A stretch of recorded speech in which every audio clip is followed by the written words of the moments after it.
Good afternoon, everybody, and I'd like to call to order this meeting of the Mansfield Downtown Partnership Board of Directors for March 3rd. Cynthia, is there any public comment? No public comment. No public comment.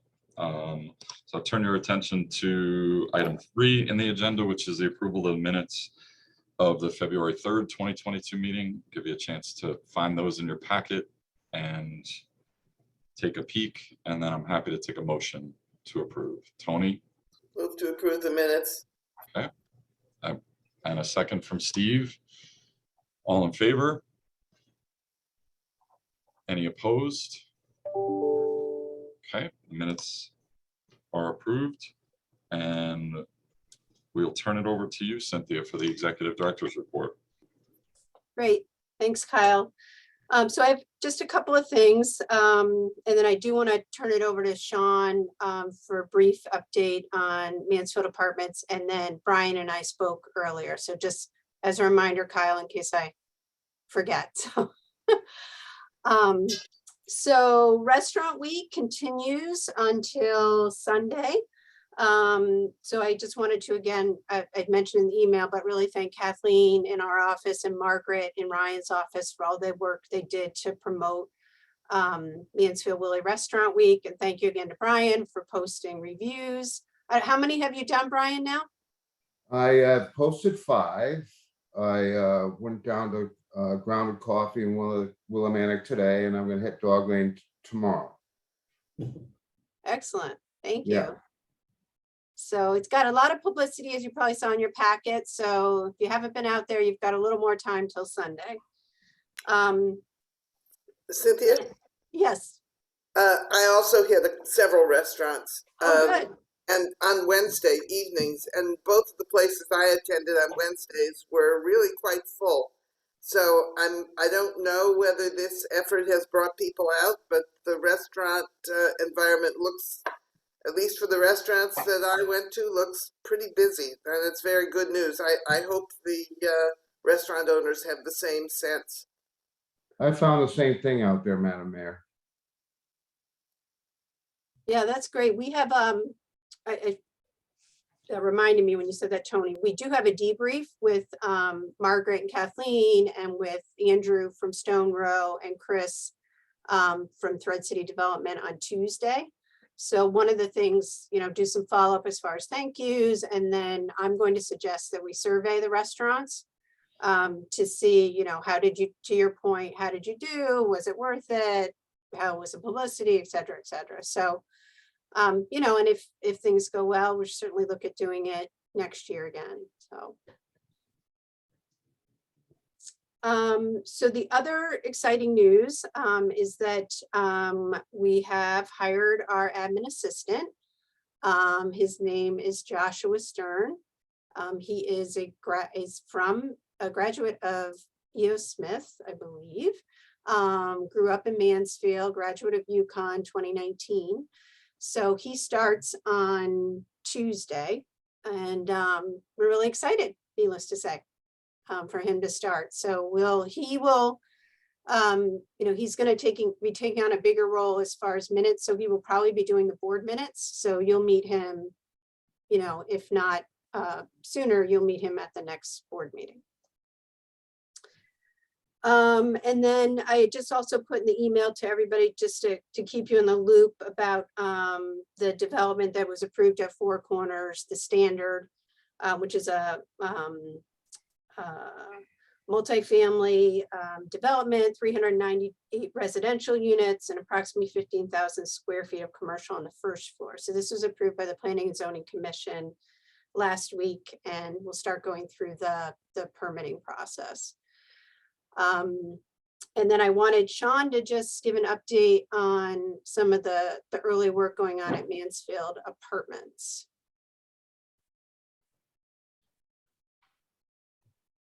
Thanks, Cynthia. Hey, everyone. I wanted to give a shout out to Brian. I don't know Brian, but I'm going to affiliate with him real quick. I saw him at 2 at the restaurants, so I didn't interrupt you, Brian. You were hard at work eating that food. But I do follow Brian somehow on Facebook. I don't know, some algorithm, I guess. I don't know if I follow you, if you just pop up magically, but I want to say that I really enjoyed reading your reviews.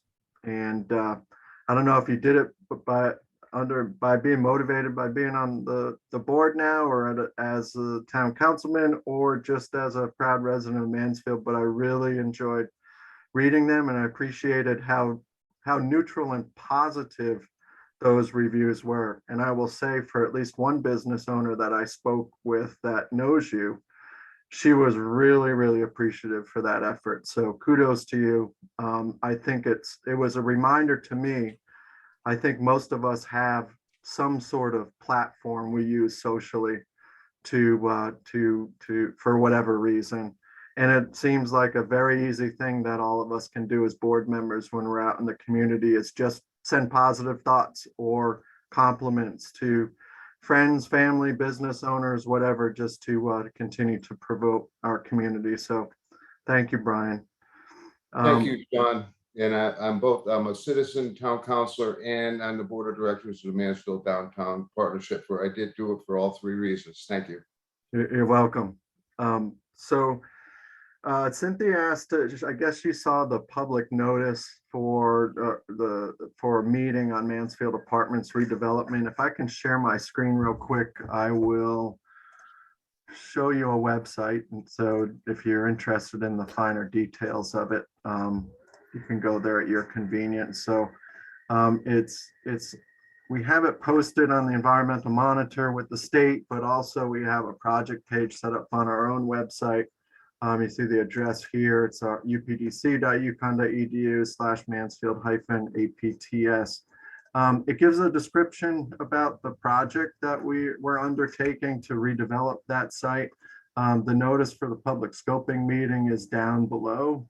There will be a virtual meeting held on next week on Thursday, March 10th, that you'll be able to register in advance using this link below. I know that the town is already aware of it. I've spoken with Linda, and Derek has reviewed it as well. I think that they're planning on attending the meeting, and I think that word is already going out to the various committees at the town to raise awareness about the meeting. Cynthia, if you have any particular questions about the scope of the work, feel free to ask. I'll just give the highlights as written here in the bullets. We're looking to enter into a redevelopment project with a private entity to develop up to 900 beds worth of housing over there, apartment style housing. There will be additional parking as well compared to what's out there today. I think there's roughly 100 or a little over 100 spaces there.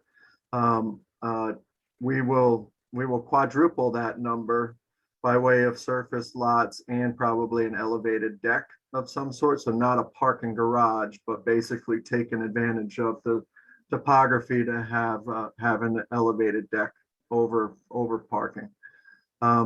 And then all the utility improvements you would expect with a redevelopment that size. So the only other thing I guess I could share that may be of interest to some of you is there's no intent to sprawl onto any of the outside of the current developed land. In fact, we're trying to retain the loop road, or at least that geometry as much as possible, except we will be making the much needed improvement of pushing that exit drive further away from 195. And we've come up with a solution to have it align with the curb cut across the street at Town Hall, so that it's more of a full intersection. So much more to come. The design team is just now starting their work. We've got a long way to go with that effort. And the SEPA process will take its course. And this is the public scoping meeting. And the scoping process is the first of those steps.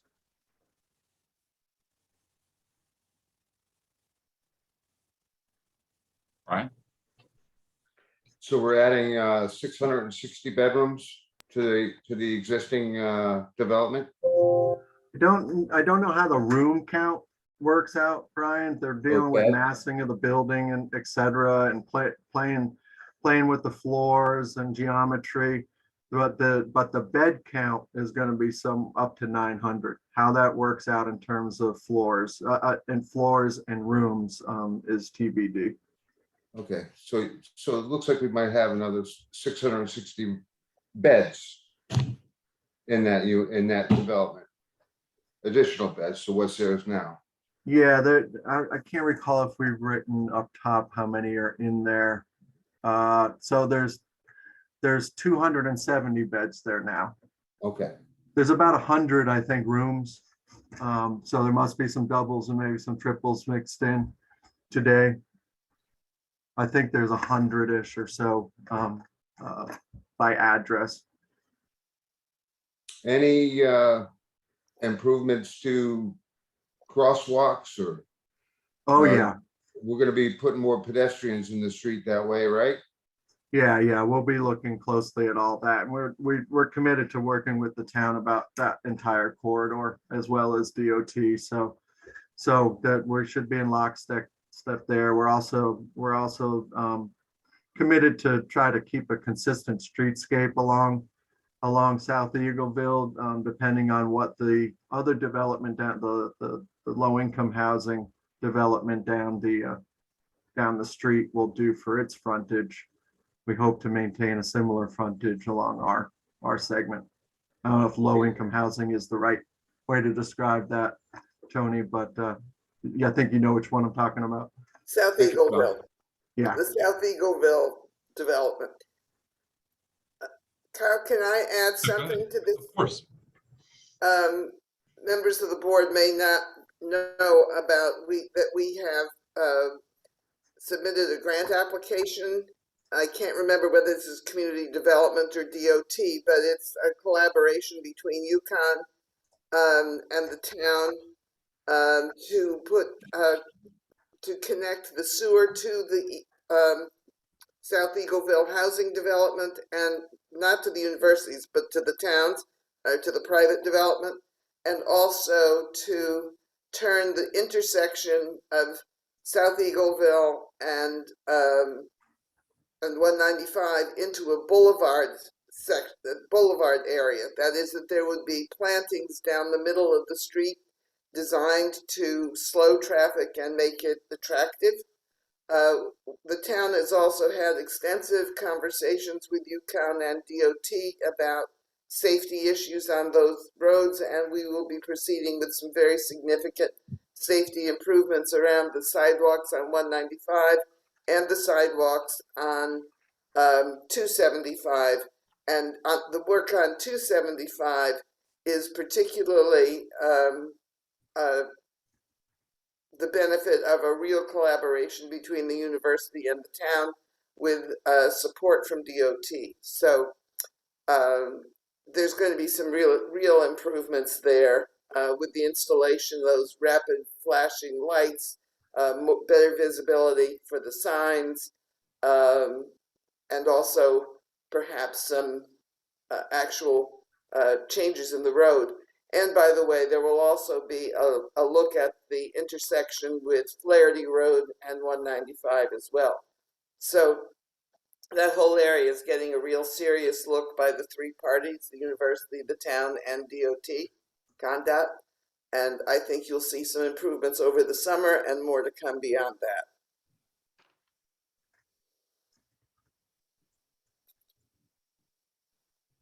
Fantastic.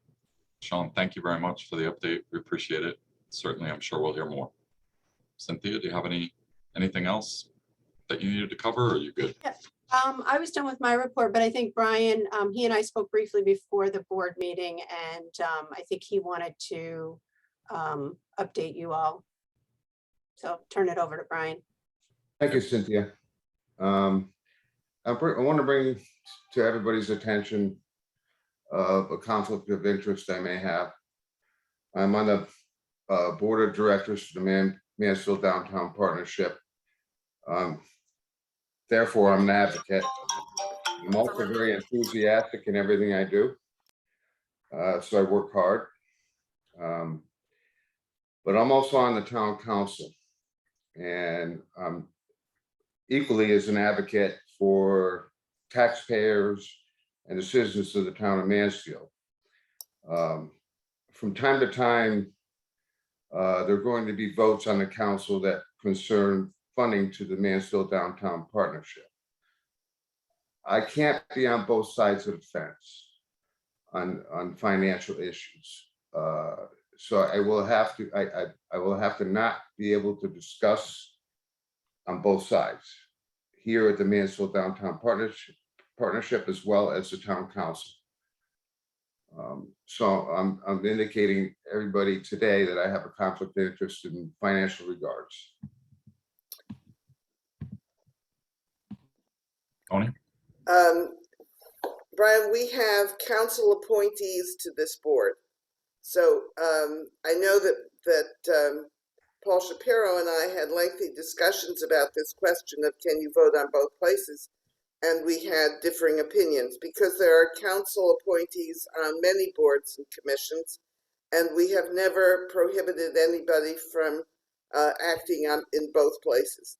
So as a rule, as a general practice, you are perfect. It is not considered a conflict to vote on board issues and on town issues or on funding requests from the partnership to the council. I will say that when the partnership made a request to the council, Paul would generally abstain, although I did not, because I didn't think it was a real conflict. I think it was an appropriate role for council appointees to play. They are expected to represent the council to the board and the board to the council.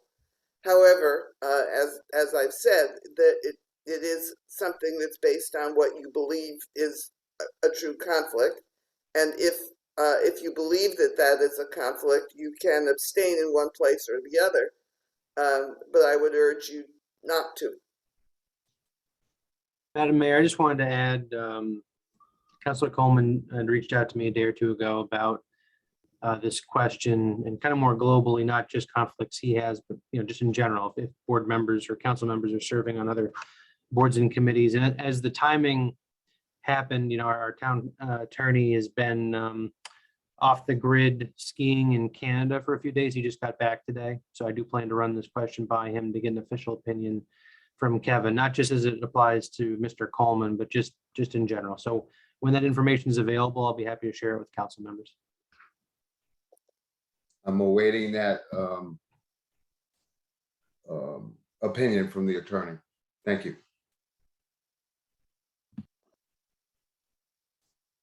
Great. Well, thanks, Brian. We appreciate the update. Anything else, Cynthia, or is that it? That was it. I'm sorry. I just had to get something out of the office for a sec. Apologize for that. No problem at all. No problem. Great. Well, I think we can move on to the next agenda item, which is in your packet. Item 5 is next steps for implementation of Downtown Store's strategic action plan. Do you want to run? Obviously, the memo is quite detailed, and then the chart is there, and I'm hoping everybody's had the chance to take a peek at it. But Cynthia, do you want to run through any of the high points and we can get any feedback necessary? Sure. Did you want me to share my screen with that chart, Kyle, or? Totally up to you. You're certainly welcome to do it. Yeah. Okay. Let me see if I can.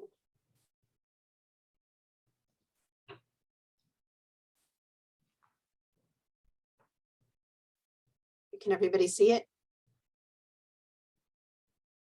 Yes. Yes. Okay. So yes, as Kyle said, so in my agenda memo, I referred to the chart and I took a stab at putting together some working groups based on the conversation from the last meeting, and Kyle and I had a subsequent conversation and went over this. So basically, in summary, I put together 3 different groups. So promotion / public spaces, which there could be a conversation about whether that's 2 separate groups.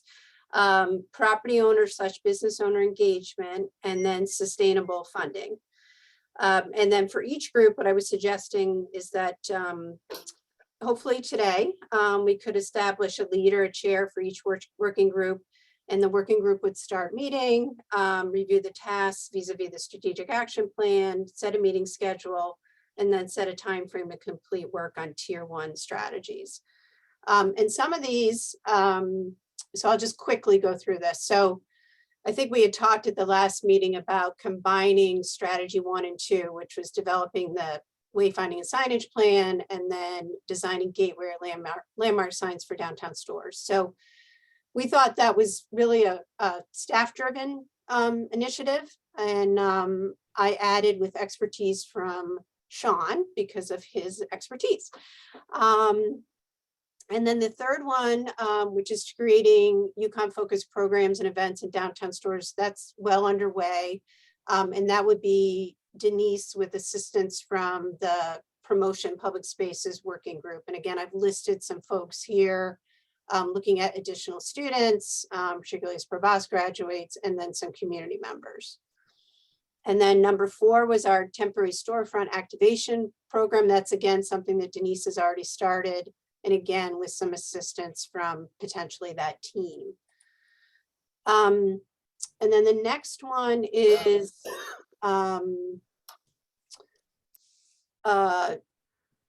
assigning dedicated board members to lead quarterly property owner engagement efforts. So this is tied to the work that Kyle and I have been doing with Oak Tree and a Heart, and Kyle can probably update the team on where we are with that group after we go through this, but making some good progress there. And then recruiting a part-time staff to help a student staff to help us with events and marketing. That's something that that I'm working on with Kara. She's gotten me connected with career services, and now that our admin is settled, we're going to try to hopefully bring on somebody starting in the summer. And then expanding Betsy Patterson Square through Flex Open Space or Open Street. That's again that Promotion Public Spaces Working Group, and added Ryan into this group, and potentially Ron Shuren, who is interested at some point in joining the board, getting the town public works team involved. And then the next one is the marketing itineraries, and that's again staff driven with Kathleen taking the lead with assistance from that same group. And Steve, I know, had also expressed interest in that strategy at the February board meeting. And then creating a tenanting strategy. This was a real push from Street Sense. Kyle and I have talked about this, and the suggestion is to put this a bit on the back burner as we come out of the pandemic. We are looking to have a bring Heart and Oak Tree together. So they know of each other, but they have not really met together. So that's sort of a first step just in terms of more collaboration and coordination. And then developing the partnership's financial plan. Kyle and Tony and I spoke about this, and we're bringing Frank into the umbrella. But this is the group to really look at, sustainable funding, from whether it's, town, UConn, membership, property owners, whatever sources we need to continue work on our sustainable funding. And then the last one in tier 1, which is the last one I really focused on, was more business engagement. And we had talked about in the February board meeting, I think Kyle and Frank, and I think Mario was involved too, about trying to, kick this off with some sort of spring social to bring the business owners together. So that's kind of a general overview. And I decided to open it up for any feedback. And I can close my screen if you'd like, or. Yeah, why don't you do that, Cynthia? That way Okay. everybody can see everybody. We've all got the packet, so. Okay. Anybody have any, Brian? Yes, I'm looking forward to owner engagement. It's kind of a skill of mine. When will these working groups get together, Cynthia? It all depends on, trying to find you know, who will take the lead and where we go from there. So, you know, that's something Kyle's definitely been working on, he and I. So, you know, we just have to determine next steps. But, you know, I would hope in March, the groups could have their initial meeting and start really focusing on the strategic plan and kind of going through some of the details. I'm ready when you are. Okay. Sounds good. Tony? I just want to speak to the sustainable funding proposal. I asked specifically that it not be the finance committee to be in charge of this. I think we need people who are truly experienced with generating funds from private sources. My own feeling is that this has got to be primarily from the owners. So I think that having Kyle as the lead and those of you who have had some successful experience in raising money is really critical. I haven't, and I don't claim to have that experience. So I'm very happy to participate, but we really need somebody who knows how to do this in a way that I don't.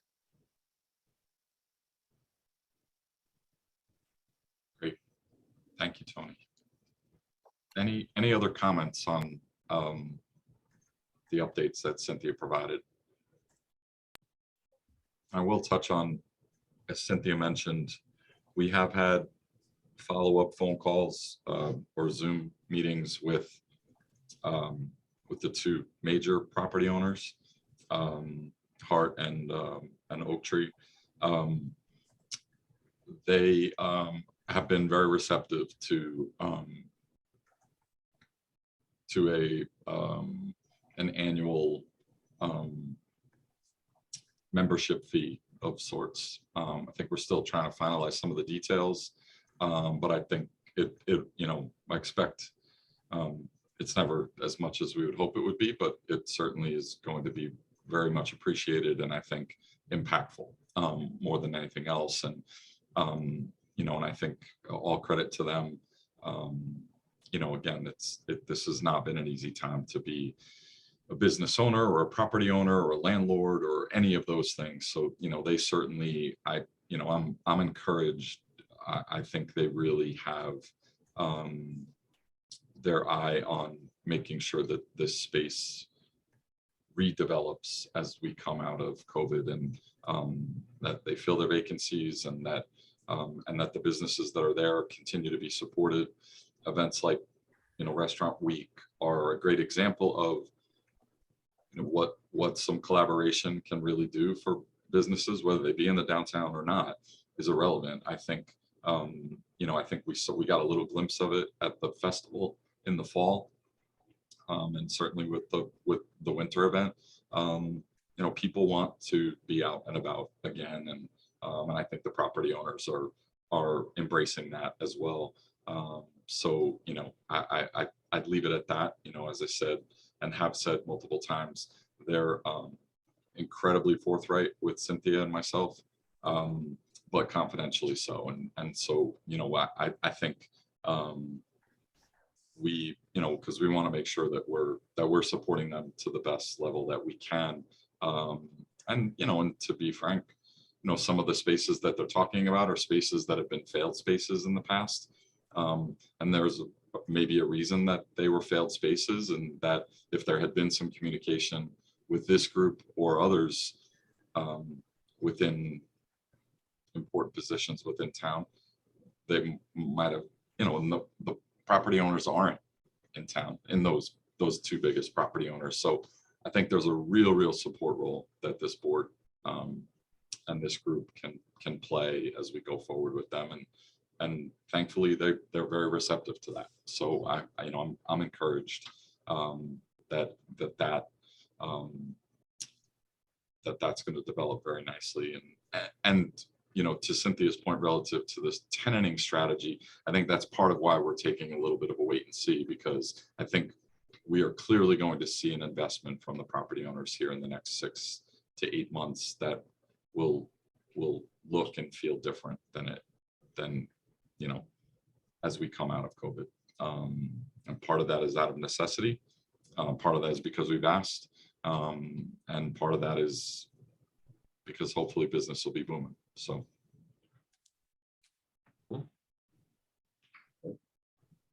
Excellent. So anything else on any of the particular elements of the strategy? You know, again, I think we kind of left it.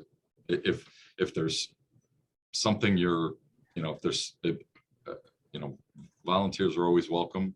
I think we certainly, and we'll be talking about this more later in the meeting, but certainly as we all get back to being in person and not just being squares on a screen, that's going to help the collaborative nature of a lot of the work that's going to take place here. So, you know I'm excited about it. I hope everybody else is. And, you know, I think, and I think it's really, really going to benefit the town and certainly the businesses in the space.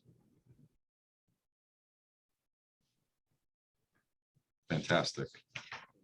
Cynthia, there's nothing else we need to do with that, right? Or Prabhas, go ahead. I was just wondering, Cynthia, do you have an update as to, because I know we put in place the Yukon showcase on the square.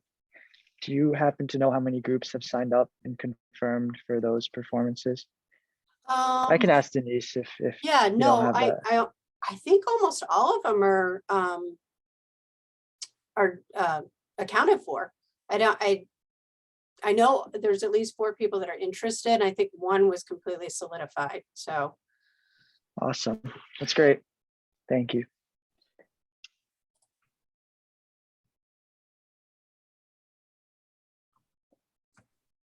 Steve? Thanks, Al. So in terms of this, what's our next step here? Are we going to pick like 1 or 2 of these things to push forward? I know our names are on multiples of these, and the idea of scheduling 4 meetings all at once it seems a little bit onerous. So are we going to like maybe pick a couple right now and get started, or what's the plan? I think as Cynthia referenced, we'll have a lead. We'll sort of have a lead in each space and be reaching out, certainly understanding and respectful of the time constraints. I think in a lot of cases, the listings of particular names have been based on conversations and back and forth, and you know, we'd like to be a part of this or like to be part of that. I think, you know, in reality, there's a significant amount of this that Cynthia and I both think will be staff driven, with some support from the board. So probably not quite as heavy a lift as the chart may look and feel, if that makes any sense. So next step is Cynthia is going to send emails out to these groups to set the meeting. Got it. Correct. Okay. Thank you, Cynthia. No problem. Frank? Yeah, so these, once we get the charge for the work group, can that group then recruit others to help in if we have looking for other members, or I think we have expertise outside of our designated work group? And given that, I want everybody to be thinking about volunteers, right? These are some great opportunities to really dig in to issues and contribute to the town. So it's a great experience and a chance for us to bring in additional volunteers, and they can get to learn us and we can get to learn them for prospective other positions as volunteers, including on our board.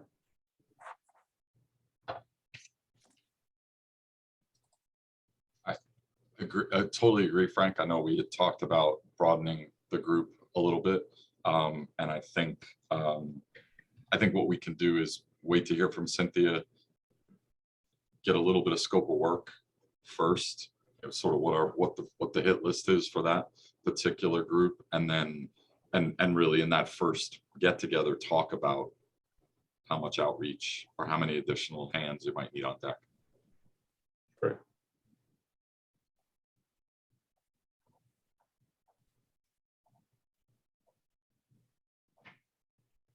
Stay tuned.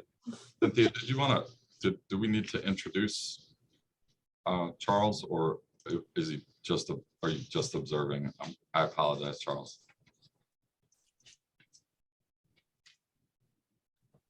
Yes, Mr. Osberger is a member of the town council. He is not a member of the board, so as a member of the town council, he is a member of the public in this case, and he's available to observe since this is a public meeting, but he will not have a vote. He also has no right to speak at this point.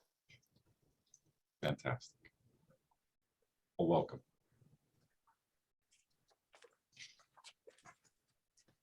All right, Cynthia. On to item 6 on the agenda, review of the New Business of the Year Award, which you can find in your packet. If everybody wants to pull that up, or is there anything, Cynthia, that you want to pull up on the screen? Yeah, no, I think if everybody has it in the packet, that'll work. I don't have that one. I didn't have that one sort of in backup, Kyle, so I apologize.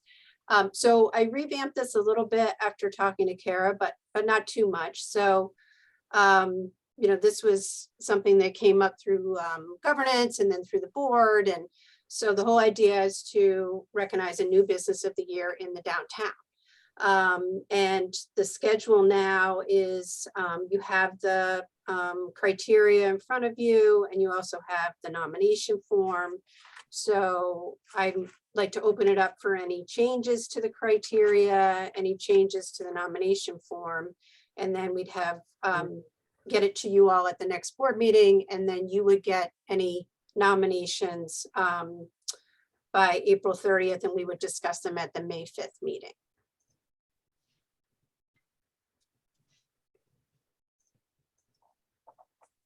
Anyone have any feedback?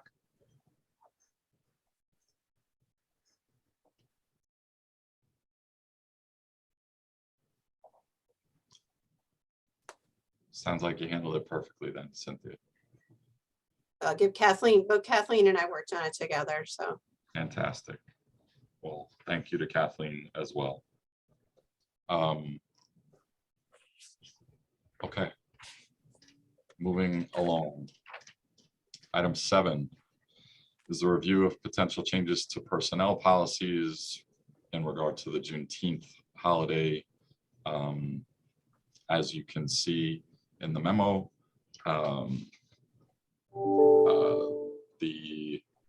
Cynthia is proposing that Juneteenth be added as an additional holiday for the partnership staff. The relevant pages of the partnership personnel policy are in the packet, and were included in the email sent to the board as well. I'll open it to any comments or any conversation. Also happy to take a motion if anyone is feeling it. We'll take a motion from Tony, and do I have a second? Second from Mario. Do you have any comment before we vote? Let me just speak to my motion. The town has been very interested in making sure that we are demonstrating our commitment to equity and diversity. Acknowledging Juneteenth is one of those ways that we can do it. Our Human Rights Commission has prepared some activities and some events, and I think that this will become a significant event in the town's history. It's part of the changes that were made over the past couple of years, including the change from Columbus Day to Indigenous Peoples Day. And so I think it's an important thing. I would not want staff to work through this day.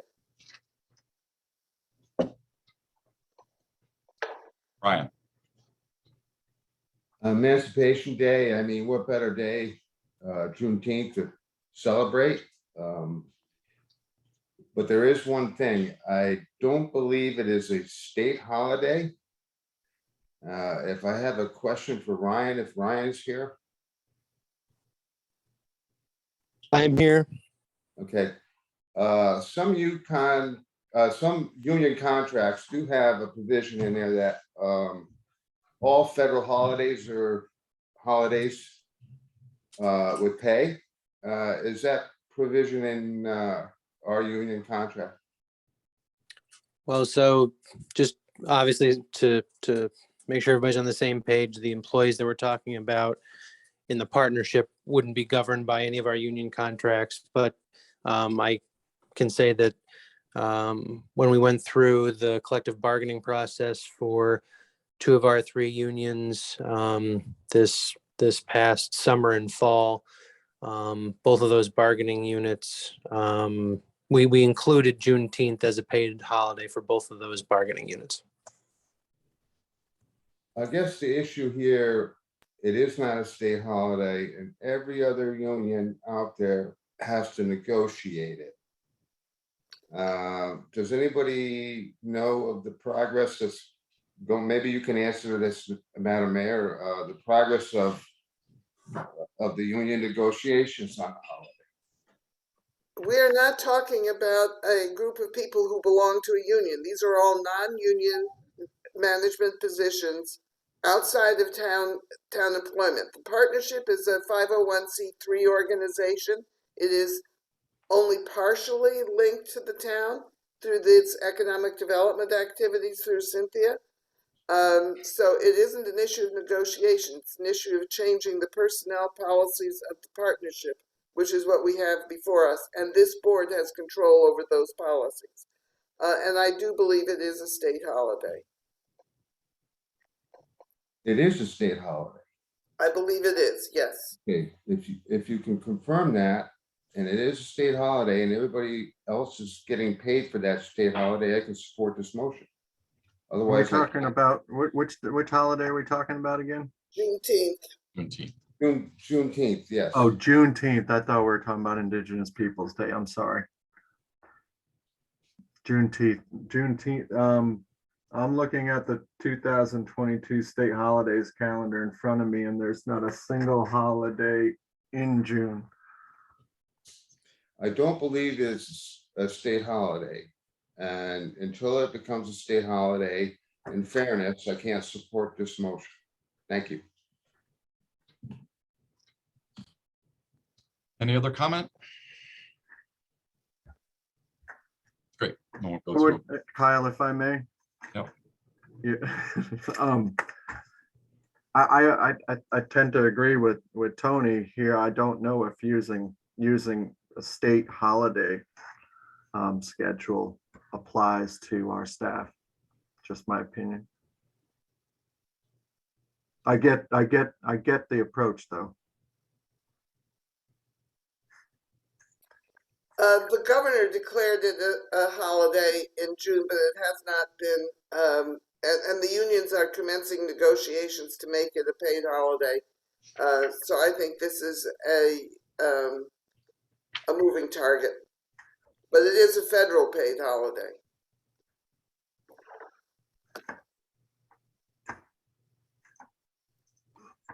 Okay. Fantastic. Any other comments of note? Great. So again, on the motion to approve Juneteenth as an additional paid holiday for the partnership staff and revise the partnership personnel policies to reflect this change. Can I ask all those in favor to say aye? Okay. And any opposed? Show Brian as opposed. Any others? Great. Okay. Cynthia? So that's passed. And we'll move on to item 8 in the agenda, which is committee report from committees and working groups. Emily, can you give us an update on Celebrate Mansfield? Do you have an update on Celebrate Mansfield? Super quick one. We're going to meet again next week. But last time we welcomed a new member, Christine Balestrini, who's with Yukon Communications. So she's a really welcome addition to our committee. We are in discussions right now about whether to go with a rain date versus a rain location. Because in the past we've used E.O. Smith, but we're also kind of weighing with the partnership staff the idea of a rain date to keep it outdoors. So that's still in discussion right now. We started reviewing the budget. The children's section budget has been increased a little bit just because it has been growing and was so successful. And we're starting to kind of focus on sponsorships so that we can try to reach that sponsorship goal. And I would say that was the quick synopsis. Fantastic. Thank you, Emily. I have no update from the executive committee. Tony, do you have anything from finance and growth? We did review the financial statements and are recommending them to the board. That's a little bit later on the agenda. We also discussed the question about whether the finance committee should be in charge of the fundraising, and nobody disagreed with me that it would be best to find the fundraisers among this group rather than the finance committee. So I think that's about it. Fantastic. And Frank, governance. Yeah, we met this earlier this week. The committee struggled with the reality that Prabhas has to graduate at some point and will be rotating off. So we had some discussion. Actually, Cynthia, Prabhas, and I had discussed ahead of time of the meeting different strategies for getting the word out for the student representatives, potentially for us to start interviewing and developing a schedule in the governance committee to look at some of the students, both for the board position, but also for in general to understand that we have several volunteer opportunities in which we could use that student voice. Other than that, we reviewed that we'll have some openings that we want to recruit for the board at our June meeting. And of course, we have some timeline that we want to back up. So we're starting to look at potential board members now and getting that word out. So I think Cynthia sent out the nomination form in sort of a 1 or 1.5 page description of sort of our roles and responsibilities for any interested parties. But I'm sure Kyle, either you or I, or any member of our board can really serve as a advocate for the board. And if anybody has any questions, please, if they're interested in joining or volunteering to see any one of us, that we can answer some questions. So that's basically what we covered. Thank you. Fantastic.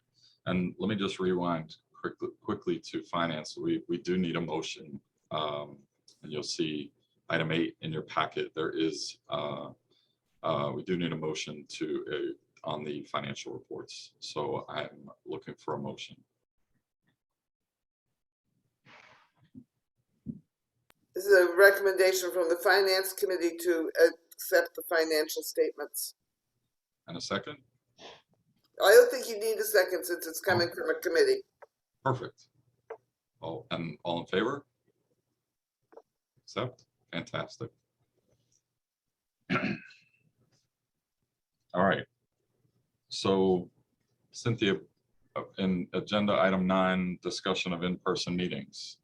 Is it as simple as saying we're going to resume in-person meetings? Yeah, it's certainly up to the board. So Tony and Brian, just to clarify, the council is going to, and Ryan, the council is going to in-person meetings starting in March. Is that correct? March. Well, certainly starting on the 14th, which is the next council meeting. So we're giving time to people to adjust. We are going to allow our subcommittee chairs to determine whether their committees want to meet virtually or in person. The other thing is that we are going to continue hybrid meetings because it's really clear that we have better attendance if we allow people who are traveling or not feeling well or just don't want to drive to the meeting to be part of the meeting virtually. So, well, I'll be really happy to see everybody. I won't hug anybody yet, but anybody who wants to can come to a council meeting starting on the 14th. Fantastic. Any other feedback or thoughts relative to in-person meetings? I certainly, as Cynthia and I talked through this, I appreciate the fact that 4:30 might be a smidge on the early side for folks. So, again, we certainly don't have to we've got time until the April meeting. So I'm happy to talk offline with anyone about it as well. You know, but for those of us that that maybe struggle to make a 4:30 unless it's going right from a 4 o'clock virtual into a 4:30 virtual, you know, we certainly understand and appreciate that. So I think, you know, we've talked about the ability to, you know, be hybrid or be in person, but have the technology to do it other ways. So, you know, again, I think it's an ongoing conversation, and obviously, as we've learned over the last 2 years, we need to be prepared to be flexible in any case. So, and we certainly will, but maybe we'll have a meeting maybe we'll have it at a baseball game or something, or at a park, or under a gazebo. Sean will find us a nice gazebo to meet under. No, you will not find us a nice gazebo to meet under. But great. Well, we certainly look forward to being in person again. And I mean, regardless of whether these formal meetings are in person, I think the ability, especially as we move forward with a lot of the strategic planning work, for smaller groups to meet together at times that are convenient for them, I think will be really helpful. It's much easier than you know, than trying to do this virtually. So definitely appreciate it. Kyle, can I just say one thing? So unless there's something that I don't understand, I think there would still be the ability to call into a meeting, a partnership board meeting, as has happened before the pandemic. So that's also an option out there. I just wanted to mention that. Fantastic. Thanks, Cynthia. Okay. Next on the agenda, you've got plenty, as always, of correspondence and communication from Cynthia and the team. That is there for for you to read at your convenience. And you see on the agenda there are upcoming agenda items for future meetings to keep in mind, to consider. If you have not gotten your executive director evaluation to me, please do that at your earliest convenience. That would be fantastic. And certainly, as you're all out and about, we'll be looking for nominations or applications for the New Business of the Year award, as we talked about. And we'll certainly be getting back to the property owners here soon for future meetings, and setting up a rhythm to have them come in and visit these board meetings on a fairly regular basis. In fact, we might even try to have them all come and join us at once. So, you know, I think it's really important for us. The more we communicate with them, the better. If the only time we're hearing from them is because we feel we've found out something when we should have found out about it 2 weeks ago. And, you know, if, as I think Cynthia and I both articulated or tried to, having regular communication where the call literally lasts 15 minutes because we've actually been talking to each other and there aren't many new updates, is far better than going a couple months and then trying to catch up or chasing information when Cynthia or somebody on her team finds out about it after the fact. So, but we certainly want to make sure that the property owners get time with you in these meeting settings to answer any questions that you might have. So does anybody have anything else that they want to cover before we adjourn? Brian. Hit the restaurants. Go out and get some food. Hit the restaurants. Follow my reviews. I'll be posting them as we go. Thank you, everyone. Fantastic. Great. Can I have a motion to adjourn then?